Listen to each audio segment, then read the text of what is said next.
उर्दू कहानी में खुश आमदीद। तो प्यारे बच्चों, आज हम आपको कहानी सुनाएंगे जिसका नाम है लालच ले डूबा। आधी रात का वक्त था।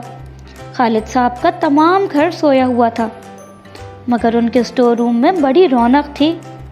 छोटे बड़े कई चूहे भागे फिर रहे थे, कोई इधर जा रहा है तो कोई उधर।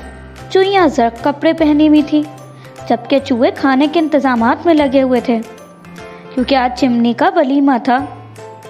चिमनी बड़ा प्यारा और खूबसूरत चूहा था, मगर चूंकि उसकी पैदाइश पुराने गैर इस्तेमाल शुदा बावर्ची खाने की चिमनी में हुई थी, इसीलिए उसके वालिदैन उसे चिमनी ही कहते थे।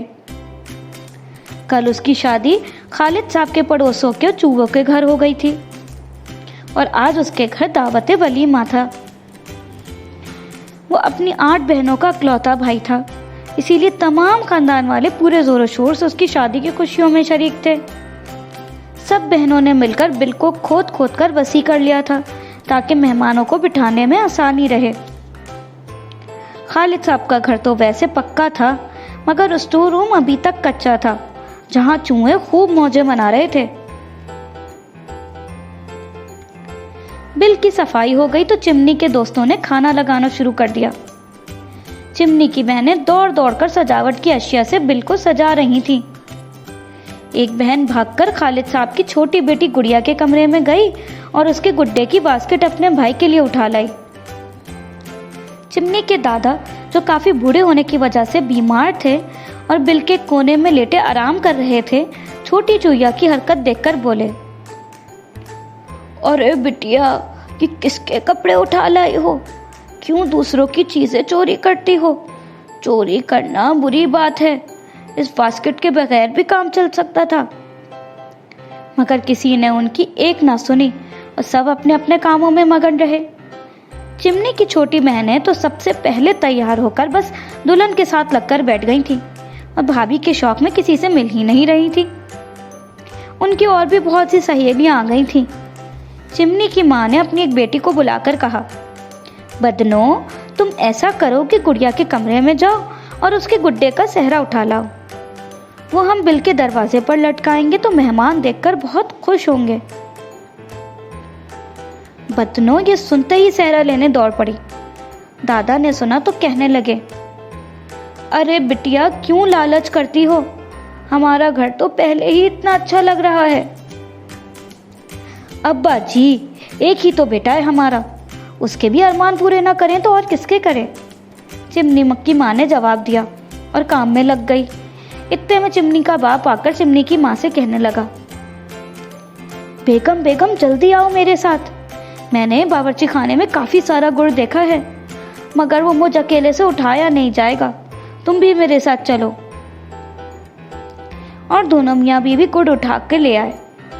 दादा ने खांसकर खंकार एक तरफ फेंके और नाक पर ऐनक जमाकर बोले, अरे बच्चों, तुमसे सब्र क्यों नहीं होता? इतना लालच ना करो, किसी मुसीबत में फंस जाओगे, थोड़े पर सब्र करो। अब्बा जी, एक चिमनी ही तो हमारा बेटा है, फिर भला कब ऐसा मौका आएगा?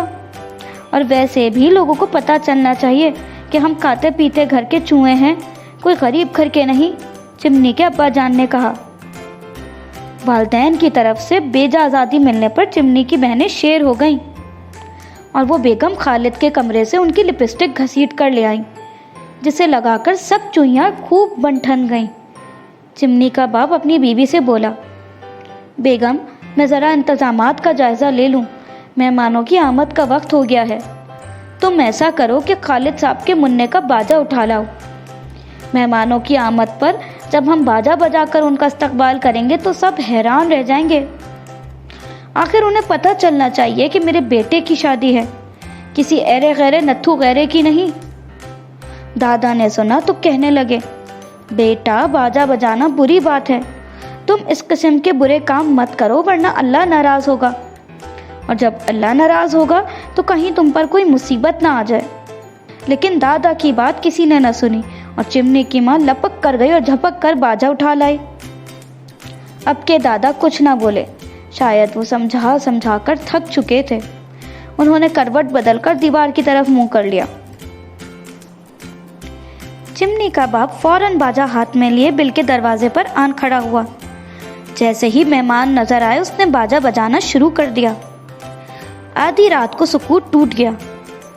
बाजे की तेज आवाज फिजा में गूंजी तो बीमानों को भी जाग आ गई। उसने बरामदे से निकलकर स्टोर में झांका तो इतने सारे चूहे देखकर हैरान रह गई। खुशी से उसकी बाछें खिल उठी।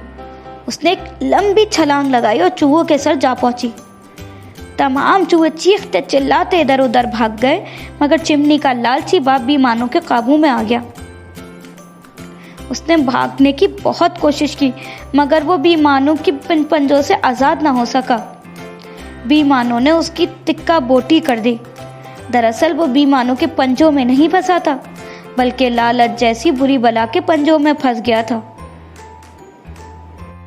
अगर आपको ये कहानी पसंद आई है तो आप हमारे चैनल को सब्सक्राइब करें।